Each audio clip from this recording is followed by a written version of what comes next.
प्रकारे GRE काढण्यात आला. आता पुढची भूमिका काय असणार आहे तुमची? मराठवाड्यात दौरा करणार आहात, भेटी देणार आहात?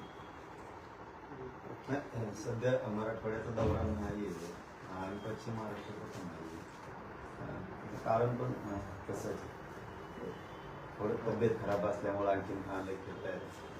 पण आनंदानं खूप भरलो आहे. समाजाला काही वर्षानंतरची प्रत्यक्ष होती गोरगरिबांच्या पोराबाळांना, लेकरा भावाला ते त्यांची अखेर इच्छा पूर्ण झालीच. गरीब मराठी लढली आणि आरक्षण मिळवलं. मराठवाडा 100% पूर्ण आरक्षणात गेलाच म्हणून सांगायचं. या निकाला कायदा पारित झाला. आता एका लहान सांगितलं नाही, मराठी मुंबईतून कायदाच पारित करून सातारा संस्थांचं एक महिन्याच्या पश्चिम महाराष्ट्रात पूर्ण सध्या दौरा काही नाही आहे. पण या दौऱ्याच्या निमित्तानं मला एक महत्त्वाची आठवण आली, ती मी माझ्या मराठा बांधवांसाठी महाराष्ट्रभरातल्या सांगतो. गरीब मराठ्यांनी, जे आपले गरीब मराठी आहेत ना, त्यांनी ते हार, परत ते गुच्छ, ते फुलं, ते कुणी आणू नका, शाल, सगळ्यांना विनंती माझी. त्याचं कारण आहे, काल ना 1 ते 1.5 ट्रक भरली असं गॅलेक्सी हॉस्पिटल गुच्छे. किती खर्च व्हायला लागला विनाकारण समाजाचा. कोणाचा 100 रुपयाचा असेल, कोणाचा 200चा असेल, कोणाचा 500चा असेल, कोणाचा 1000चा असेल. माझी सगळ्यांना विनंती, समाज मोठा करायचा आहे, मोठी चालवून टाकून घेऊन गरीब मराठ्यांनी आजपासूनच कधीच हार आणायचा नाही, कधीच गुच्छ पण आणायचा नाही, कधी शाल पण आणायची. 100-150 रुपये वाचतील सगळ्यांची, कोणाचे 200 वाचतील, 300 वाचतील. समाज मोठा करायचा, याच्यासाठी आजपासून आपण ते आता हार तुम्ही घेणार नाहीये, परत ते शाल पण नाही. त्या खर्चाचं गोरगरिबाच्या मराठीच्या एखाद्याच्या शिकणाऱ्या लेकराला आपल्याला काय मदत करता येईल ते आपण ठरवू. हे जे वायफट पैसे चाललेत आपले, हारात तुऱ्यात, बुक्के आणा, कुठे काय आणा, शाली घ्या, याचा जे आपला पैसा चाललाय गोरगरीब मराठ्यांच्या लेकरासाठी आपल्याला कुठे ते पैसे देता येतील का? तेवढेच पैसे त्याला ते आपण काहीतरी काढू, ती स्कीम काढल्यासाठी काही धोरण ठरवू. परंतु आता ते मात्र बंद करा. काल आम्ही अक्षरशः बघितलं, हॉस्पिटलच्या पुढे मोठा ढिगल लागला होता. जर 1-1 दीड ट्रका नुसते त्या गुच्छाने भरणार असल्या तर माझ्या समाजात तो खर्च किती होतो हे मात्र मला कालपासून सांगायचं होतं. आज मराठा समाजाने आता लक्षात ठेवा, काय नाही, तुम्ही फक्त घरातलं आपलं कुंकू जरी आणलं आणि ते जरी लावलं तरी बस. दादा, हे तुम्ही म्हणतायत की मराठी मुंबईमध्ये गेले, लढले, आरक्षण मिळवले, परंतु एकीकडे दुसरीकडे भाजप श्रेय मिळवायचा प्रयत्न करते. मुंबई ठाण्यात देवाभाऊचे बॅनर झळकलेत. मराठा आरक्षणावर भाजपने कॅम्पेन सुरू केली. कोणी बॅनर लावा, कोणी काय कॅम्पेन करायचं तर करा. GRची अंमलबजावणी तातडीनं करून हैदराबादच्या गॅजेटियरनुसार त्या नोंदीच्या आधारे मराठवाड्यातला हा सगळा मराठा हा कुणबी आहे. त्यांना ज्यांच्या कुणबी प्रमाणपत्राच्या नोंदी सापडल्या त्या नोंदी घेऊन तुम्ही तातडीनं त्याचं प्रमाणपत्र द्या. आणि विशेष सरकारला एक सांगणं आहे की ज्या व्हॅलिडिटी थांबल्यात ना त्या मात्र थांबून धरू नका, त्या सगळ्या घ्या. आणि सगळ्यात महत्त्वाचं म्हणजे शिंदे समितीला बढती दिली तर मराठवाडा, पश्चिम महाराष्ट्र समितीच्या बद्दल बोलतोय, कोकण, खानदेश, विदर्भ, मुंबई या सगळ्या प्रांतात, या सगळ्या विभागात नोंदी शोधायचं काम शिंदे समितीनं सुरू करून गोरगरिबांच्या कल्याणासाठी त्यांना मुदतवाढ दिलेली तर त्याचा उपयोग होणं आवश्यक आहे. पुन्हा एकदा सरकारला तेच सांगतो, जर असे कामं केली तर आम्ही कौतुकच करणार, आम्हाला काय करायचं राजकारणाचं. पण आता ते गॅजेटियरच्या नोंदी ताबडतोब घेऊन आता प्रमाणपत्र मराठवाड्यातल्या मराठ्यांना वितरित होणं गरजेचं आहे तातडीने. नसता तुम्हाला वाटत काढला जे होईल बिल नाही, पुन्हा मराठी मग आंदोलनाच्या पवित्र्यात येणार, गप्प बसणार नाहीत.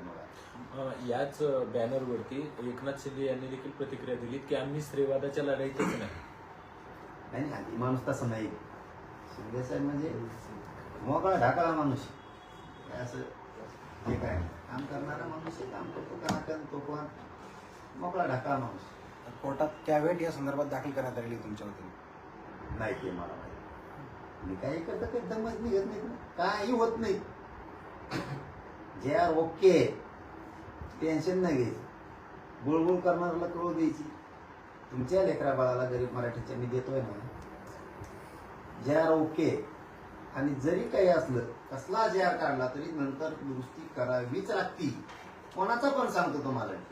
समजा आपण एखादं रान घेतलं आणि त्याला उन्हाळाभर मशागत केली आणि पाऊस पडला, कपाशीचं बी आणलं आणि सरकी लावली, कापूस लावला, तूट होत नाही त्याच्यात, काही उगत नाही. कोणाला उशी दुसरी बी लावाच लागती. तसं जरी जे आर काढला, आपल्याला जर वाटलं या ठिकाणी या शब्दामुळे अडचण यायला लागली, पुन्हा सुधारित जे आर काढू ना. सरकारकडून तो शब्द घेतला आपण, त्याच्यामुळे व्हायबल व्हायची गरज काय, त्याला गैरसमज पासून घ्यायची गरज काय. कोणी कसलं येईल काही सांगणं, आपण गरीब मराठीने ऐकायचं. आपण गरीब मराठ्यांनीच लढाई जिंकली, त्याच्यामुळे गरीब मराठीने कोणाचंच ऐकायचं अजिबात नाही ऐकायचं. जे आर ओके, काय झालं तर दुरुस्ती पण त्याला करायला सांगितली, सुधारित काढायला सांगितलंय. आणि जरी काढला बी तर एखाद्या शब्दामुळे प्रमाणपत्र काढायला, व्हॅलिडिटी द्यायला, गॅजेटच्या नोंदीला मराठवाड्यात काही अडचणी यायला लागली तर पुन्हा तो शब्द आपण सुधारित करू ना.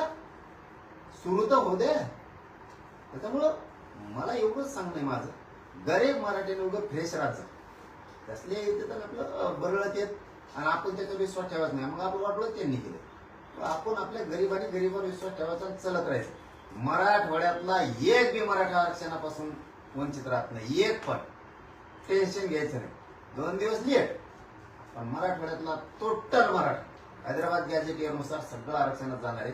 आणि पश्चिम महाराष्ट्रातल्या माझ्या गरीब मराठ्यांचं एकही लेकरू आरक्षणापासून वंचित राहणार नाही. ही शब्द आहे. कारण तुम्ही लक्षात ठेवा, तुमचं एक बी लेकरू बिना आरक्षणाचं ठेवत नाही पश्चिम महाराष्ट्रातलं. मी आहे ना. आणि राहायला विदर्भ, खानदेश आणि कोकण यांच्यासाठी शिंदे समिती काम करते. म्हणजे 3 गोष्टी चालू आहेत. हैदराबाद गॅजेटियर मराठवाड्यासाठी, सातारा संस्थान आणि पुणे संस्थानचं औंध संस्थानचं पश्चिम महाराष्ट्रासाठी. राहायला विषय हे 2 आणि तिसरा विषय शिंदे समिती. विदर्भात काम करते, खानदेशात नोंदी शोधायचं काम करते, कोकणात करते, मराठवाड्यात करते, पश्चिम महाराष्ट्र. 3 गोष्टी सुरू आहेत. त्याच्यामुळे कोणी म्हणायचंच नाही तुमचं काय ना आमचं काय. मी संपूर्ण महाराष्ट्रातल्या गरीब मराठ्यांचा. त्याच्यामुळे कोणी टेन्शनच घ्यायचं नाही. इकडे बघितलं तिकडे घेतलं काय, मग आम्हाला काय, सगळ्याला होणार. तुम्ही सांगताय की इकडे सगळे मराठी आरक्षणात जातील, पण मालोजी राजे असं म्हणतात की आम्हाला ओबीसीतून नको, मराठा म्हणूनच स्वतंत्र आरक्षण पाहिजे, ओबीसीतलं आरक्षण आम्हाला नको. राहू द्या म्हणा, तुम्हाला घ्यायचं घ्यायला घेऊ नका. जबरदस्ती कोणी त्याला घेतली घेईन, ज्याला नाही घेतली नाही. पहिल्या जी आर मध्ये पात्र हा शब्द होता, मात्र तो आता या सुधारित जी आर मध्ये वगळण्यात आलेला आहे. यामुळं ओबीसी समाजामध्ये चीड वाढत असल्याचं विजय वडेट्टीवार म्हणतात. कोणाला काय म्हणायचं तर म्हणतो. मला बाकीच्यावर टीका करणाऱ्यावर, गैरसमज पसरवणाऱ्यावर मला लक्ष द्यायचं. जे मला वाटलं तिथं अगोदर माझ्याकडे आणला, नंतर 1-1.5 घंट्यानं आपण वकील बांधवांना त्यांना वाचायला दिलं. आपल्याला तो शब्द योग्य वाटला नाही. 2 शब्द आणि दुसरे होते 4, त्याचा गैरसमज काढला आणि 2 शब्द काढायचे सांगितले. मला जेवढं काय जे आर मधलं कळतंय तेवढं मी तातडीने केलं आणि ते बदलून आल्याच्या नंतरच वकिलांना, बांधवांना, अभ्यासकांना वाचायला दिला. आधी दिला नाही. असं मला जेवढं वाटतंय ना समाजाच्या हिताचं तेवढं मी करतो. त्यामुळे गैरसमज करायची गरज नाही कोणी.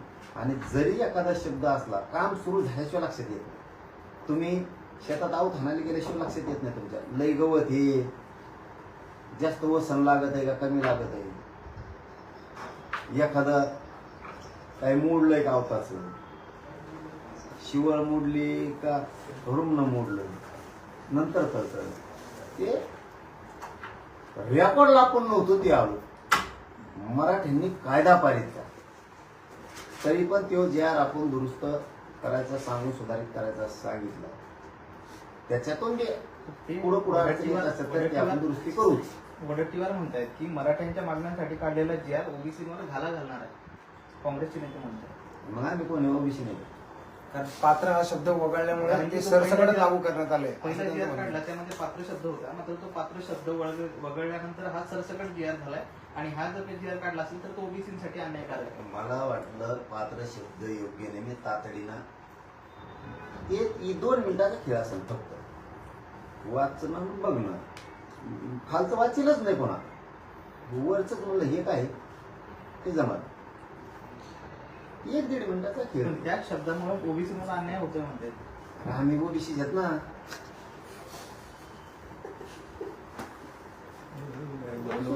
आम्ही ओबीसी घेत ना. दादा, मराठा आरक्षण विरोधात आता ओबीसी पुन्हा एकदा एल्गार करणार आहेत, रस्त्यावर उतरण्याचा इशारा दिला आहे. ऑक्टोबरमध्ये नागपुरात महामोर्चा काढणार आहेत मराठा आरक्षण विरोधात ओबीसी. आपलं त्यांच्याबद्दल काहीच म्हणणं नाही.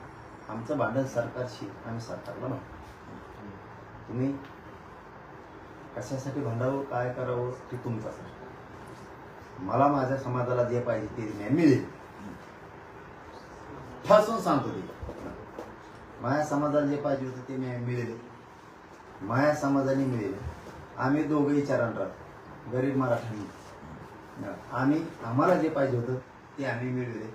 हैदराबादचं गॅजेटियर पाहिजे होतं, घेतच नव्हती. किंवा कायदा बने हे लहान गोष्ट आहे.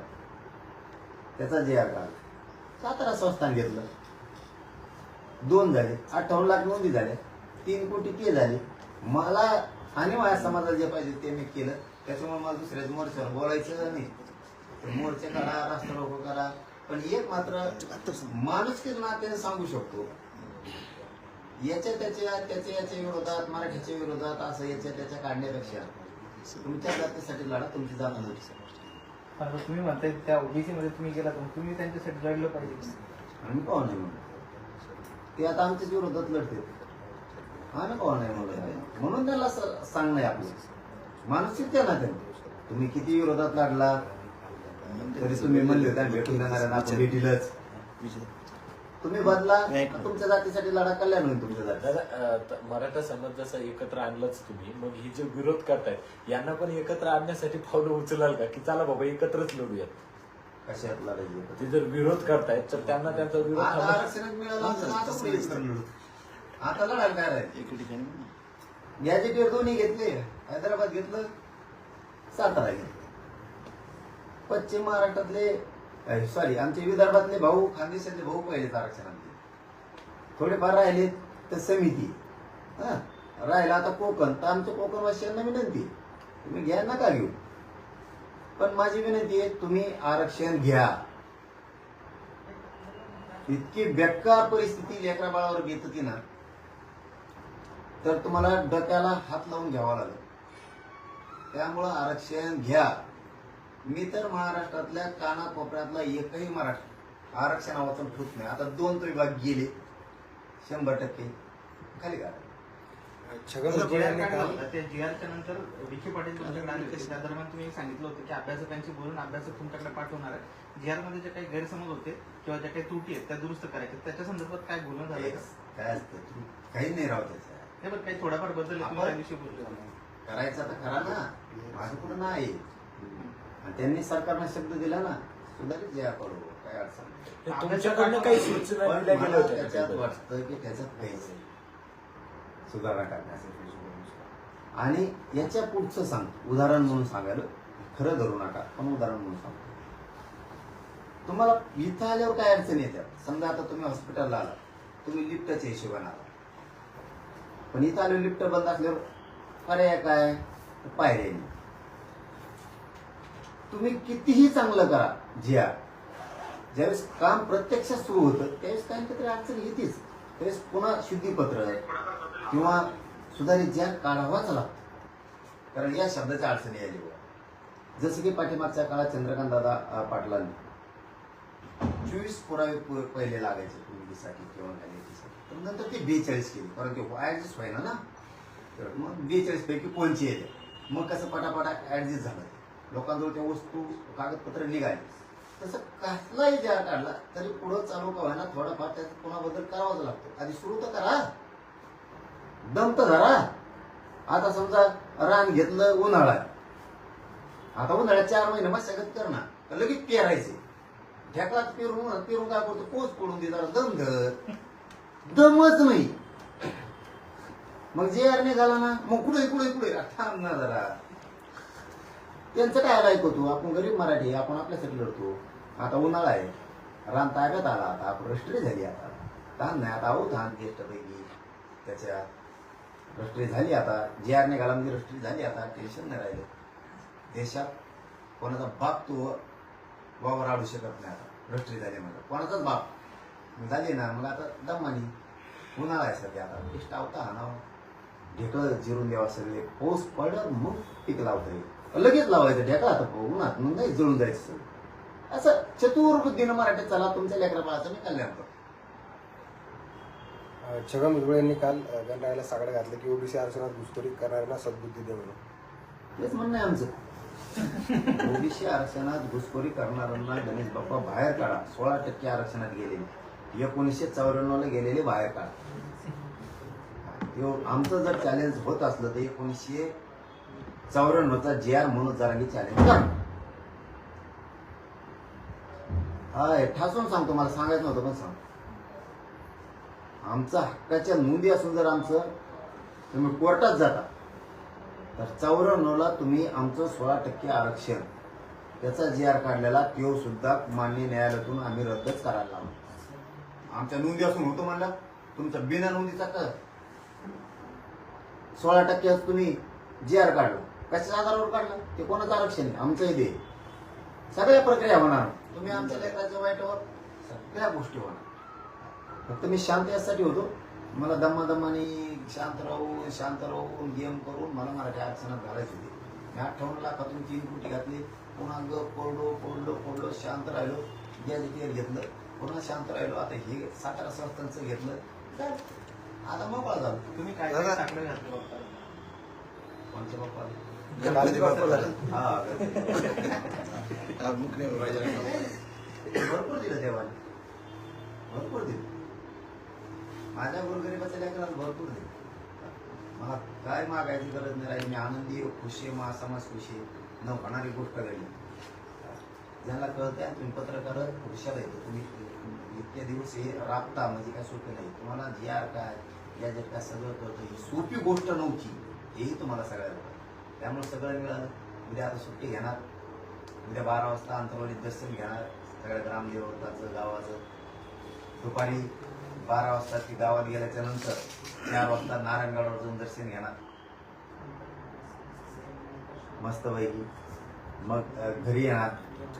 त्याच्यानंतर मी शिवनेरी गडावर पंपाळाला माती लावताना माझ्या राजाच्या चरणी म्हणलो,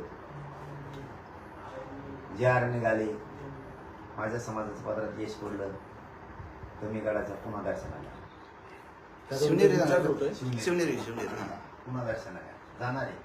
फक्त आता ते पायऱ्याला येत, लगेच जाणार होतो, पण मला वर जायचं, शिवाय देवीचं दर्शन घ्यायचं आणि राजाच्या चरणी नतमस्तक व्हायचं. तर उद्याच निघाल. मातीत किती ताकद आहे ते मला जगाला सांगायचं.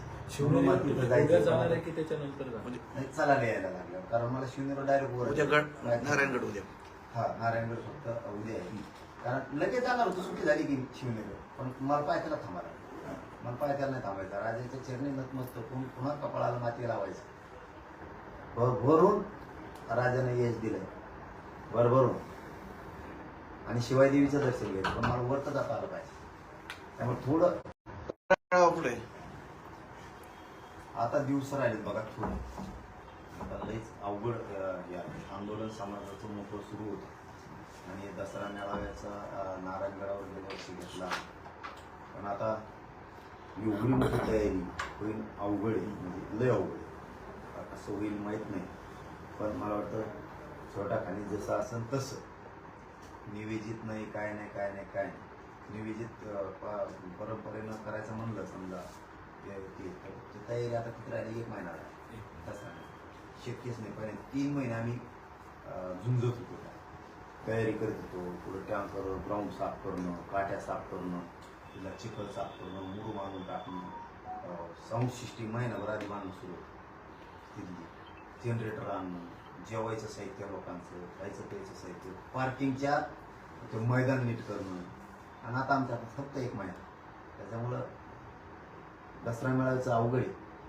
पण आता परंपरा खंडित होऊ नये म्हणून आपलं आहे तसं आणखीन बोललो नाही मी, बाबाशी बोलतो उद्या गेल्याच्या नंतर. पण जसं असेल तसंच मग 2000 असो, 5000 असो, 1 लाख असो, नाही तर 10 लाख मराठी असो, नाही तर 200-400 असो, जसं असेल तसं मात्र यावेळेस त्यात नावीला जसं असेल तसं. कारण माझ्याकडे तुम्ही असता तरी काहीच करू शकत नाही, एक नाही लहान तयार नाही. कारण मराठी मरणाचा आनंद आहे. पुरा राज्यातून मराठी पुन्हा येते म्हणलं सुविधा. त्यामुळे जर दसरा मेळावा घोषित करतोय मी तर सुविधा करावं लागते, 1 महिन्यात होत नाही. त्याच्यामुळं आपला छोटे खाणी एवढे वर्षी बारपुस्तक आपला छोटे खाणी. दादा, मराठा समाजाचा आरक्षणाचा प्रश्न मिटत आलाय. आता प्रश्न आहेत अजून शेतकऱ्यांचेही मोठे प्रश्न आहेत. आत्महत्या होतात, खताचे भाव वाढलेत, मालाला भाव नाही, बियाण्याचे भाव वाढलेत. या संदर्भात काही भूमिका घेणार आहेत त्या भविष्यात? नाही, आणखी मी होतं नाही आता सातारा संस्थांचं. कारण मला त्या पश्चिम महाराष्ट्रातल्या लेकराबाळाचंही कल्याण होतं. मग त्यातून मोकळा होत्या. एक मुद्दा हातात घेतला की ते पडलाच नाही. मराठवाडा झालाच, पश्चिम महाराष्ट्र पण झालाच. त्याची मला GR अंमलबजावणी सातारा संस्थांमधून पश्चिम महाराष्ट्राला एक बी गरिबाचा माणूस आरक्षणापासून बाजूला होणार एक पण. दादा, धनंजय मुंडे असं म्हणतात की मला सांगायला लाज वाटते, या बीड जिल्ह्यात पोलिसांना आपले आडनाव लावता येत नसेल तर ही सामाजिक समता आहे का? फक्त मराठा समाजानेच छत्रपती शिवाजी महाराजांची जयंती साजरी करायची का? डॉक्टर बाबासाहेब आंबेडकरांची जयंती फक्त मागास प्रवर्गातील लोकांनीच साजरी करायची का? त्याच्यावर बोलणं म्हणजे 1.5 वर्ष वाया झालं. बोलू असं येऊ, त्यामुळे त्याच्यावर बोलणं नको, ते बोलायचं कामाचं नाही.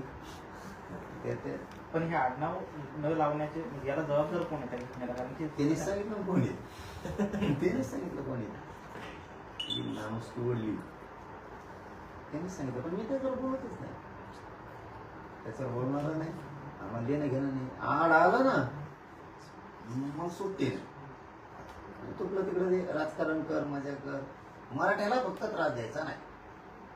मग ते तुमचं लक लाभ तुम्हाला, मजा करा, आम्हाला देणं घेणं. मराठ्याच्या वाटा गेले रे बाबा, मग सुट्टी नाही. मला ते आता कळालं का मुंबईत मराठ्याच्या पोरायला कोणी एक जणांनी कोणी त्रास दिला, कोण आंबाडी का काय तो रिलायन्सवाला अंबानी. हा, त्याच्या सुनाने काय काय म्हणले जाऊन पोरायला कशामुळे काय घटना काय म्हणले असं ऐकायला मिळालं मला. मुंबईत तर काल गेले होते, ते आंदोलन संपल्याच्या नंतर होते अंबानी मुंबईत दर्शनासाठी. काय कोण काय पोरायला म्हणले असं काय तरी. जर का ते खरं असलं ना आंबाडी ना अंबानी भाऊ रिलायन्स नाही फलायन्स नाही मग जीव गेले भेव गेले सगळं. मग तसलं जर काही चाळे केले असले ना सुने म्हणून त्या बॉडीगार्डने पुढं लोटालोटी किंवा ती बाई तू ती बोलली तर मराठीच्या नादी लागायचं नाही तुला सांगतो. हो त्यांना ठेवा. आणि ती कोण कोण आणखी पोरगी कोणत्या शर्माच्या याच्यात कॉमेडी करते. कपिल शर्मा. कोण शर्मा? कपिल शर्मा. नाही कपिल शर्मा सुमना चक्रवर्ती. मराठ्याचं पोरा तिला मला त्रास देऊ नको. तुम्ही पाहुणे तर आमची महाराष्ट्रातली जनता मुंबईचे मालक आहे, आम्ही मालक आहे. ते तुम्ही तसं मुंबईत कसं वागता मला माहित नाही. मराठ्याचा त्रास दिला मग पाहुणे बेटच मोकळं करीन सगळं मुंबईचं. आंदोलनाच्या दिवशी ते वाहनाच्या दरम्यान तिने ते संताप व्यक्त केलं, त्यानंतर पोस्ट डिलीट केली. ज्या आंदोलनाच्या दरम्यान लोक जमले त्यावेळेस त्रास झाला असं तिचं म्हणणं होतं. काय त्रास झाला तिला? तिने असं लिहिलं होतं त्या पोस्टमध्ये की आतापर्यंत मुंबईत मला सुरक्षित वाटलं पण आता हे सुरक्षित वाटत नाही. गरबान मराठ्या संघ नाटक खेळायचं नाही. तुम्ही बाकी संघ खेळत असताना तिथे मुंबईत आम्हाला येणं घेणं त्याशी. मुंबईतल्या मराठ्या जर कोणी त्रास द्यायचा प्रयत्न केला ना मला का आम्ही येत मुंबईचे तुम्ही नाही. तुम्ही पाहुणे आलेले आम तिथं नाटकं नाही खेळायचे आमच्या संघ. ते बाकीचे सहन करते आणि इथं आकाश कला अवघड आहे. शर्मा आहे का खर्मा आहे का खोरमा कोण येते आणि ती दुसरा येते अंबानी का काय अंबानी. हे नाटक करायचे नाही इथं अजिबात. कारण ह्या महाराष्ट्रातली गोरगरीब जनता मुंबईचे मालक आहे. तुम्ही पाहुणे असले नाटक नाही करायचे. मजेने राहा का व्यवसाय करा मोठे व्हा. पण माया मराठ्याला मुंबईत खुर्शीपणा करायचा नाही अजिबात कोणी. तिथं सुट्टी नाही. मी आहे तर वरती सुट्टी नाही. तुम्ही व्यवसाय करा, मजा करा, सगळे एकत्र राहा, एक जीवन राहा, मराठी माणसं राहा, परप्रांतीय राहा, दलित मुस्लिम राहा. तिथं आमचे दिल्लीचे राहायला परप्रांतीयाचा आणि मुंबईकरांचा विषय. तुम्ही मजेन राहा, एकमेकांसंग व्यवसाय करा. मराठ्याला फक्त टार्गेट करायचं नाही तर मी सोडणार नाही. पाटील, तुम्ही दरवेळेस तुमच्या पत्रकारातून सांगतात किंवा पत्रकारांचं फार कौतुक करता, मात्र त्याच पत्रकारावरती तो मुंबईमध्ये एका पोलिसांनी हात उचललेला आहे, म्हणजे त्या हातच्या राज्यावरती एका पत्रकार. मी नाही बोलत. आधी बघू काय होतं, काय विषय चापट मारलेली, गाडी पार्किंग व्यवस्थित लावली नाही म्हणून एक पत्रकार काल झाले पुन्हा सुरू आंदोलनात काल झाले. तुम्ही व्हॅलिडिटीचा एक मुद्दा तळमळीने मांडताय. संजय शिरसाट तुमच्याकडे आले त्यावेळेस तुम्ही म्हणले की अधिकारी अडवणूक करताय, तर एखाद्याचं निलंबन झाल्याशिवाय ते वटणीवर येणार नाही. आज तुम्ही 3 दिवसानंतर पुन्हा तेच मुद्दा मांडताय. अजूनही अडवणूक सुरूच आहे का? आणि काय नाही सांगताय? वाटतंय 2-3 दिवसात आता नाही वाटतं. पण एखाद्या जागेवर काय ती सवय लागली, काही अधिकारी असतील आता ते त्याला ती काही सवय लागली अशी खाली चर्चा. आता आमच्यापर्यंत विषय येत नाही. पैसे घेतले की मला वाटतं कसं ना ते प्रमाणपत्र म्हणल्यावर काय झप्पा सोडायचा त्यांना काय सांगणार? नाही. ते आता हे 2-4 दिवसात नाही, जरा गटलं असं कोण आलं मग आता जे सस्पेंड नाही केलं ना आणि मग आम्ही बरोबर पडतो त्या अधिकाऱ्याला बी यांना बी मग दोघाला बी असं करतो. हा मग काय करावं आता हे सांगू कदरलं म्हणलं. कारण यांना बोलल्याशिवाय शिरसाट साहेबाला बोलल्याशिवाय ते त्यांना बोलत नाही. त्याच्यामुळे मग यांनाच बोलावं लागणार ना. असं आहे. मग आता आम्हाला आमचं काम करून घ्यायचं म्हणलं मग ते शिरसाट साहेब बरोबर नीट करते ते अधिकारी. पाटील, तुम्ही तर पुढच्या दौऱ्यात तुम्ही तयारी करता सुट्टी तुमची, मात्र जी आर मध्ये त्रुटी करणारे जे काही मराठा बांधव आहेत, जे अभ्यासक आहेत, त्यांची काही मनधरणी झाली का? कशावरच बोलत नाही. मी मराठवाडा आरक्षणात घातला, पश्चिम महाराष्ट्र घातला. मैं गरीब खुशी, तुम्ही खुशी. आणि आम्हीच दोघांनी एकमेकावरच विश्वास ठेवायचा, दुसऱ्यावर ठेवायचा नाही. काय संघर्ष असन, काय यश असन, काय अपयश असन, ते आपण आपलंच लढायचं, आपल्याच बाहेर घ्यायचं, आपल्याच लेकरं मोठे करायचे. मराठी टेन्शन घेत नाहीत. आम्हाला चांगलं माहिती मी समाजाचं वाईट करत. त्यामुळे घातलं मी पश्चिम महाराष्ट्र घातला, मराठवाडा घातला. पण त्या अभ्यासक टीव्हीवर किस नाही, वाटतंय त्यांचं चलून द्या कवर. धन्यवाद. चलून द्या. चला ओके.